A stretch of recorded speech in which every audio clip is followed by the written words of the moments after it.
Hey guys, welcome to Recipe Time. Today we're going to be making caramel apple bites. So for this one you're going to need pretzels, or I'm using these pretzel crisps, some Rolos, or you can use just little bite-sized caramels. You'll need an apple, and then I'm going to be using some toothpicks as well. And I actually I've started this already just for time-wise, but I set my oven to 250, and then I put the pretzels down and a Rolo on top of each and just set it in there for 3 to 4 minutes. And this should be coming out right now. And it's just so they get a little bit melty, they're not like oozing all over the place. Perfect, and I think you guys can see, I don't want to dump them everywhere.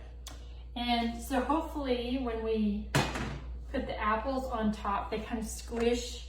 And so I just cut up my little apples and put the little toothpick on top, and then I'm going to push down on them, and we'll see how this goes. We're figuring this out in real time.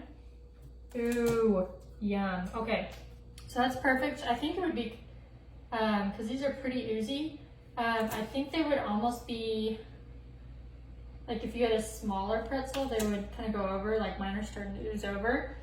So it may work to have even a bigger pretzel. So let me see if I can show you guys these.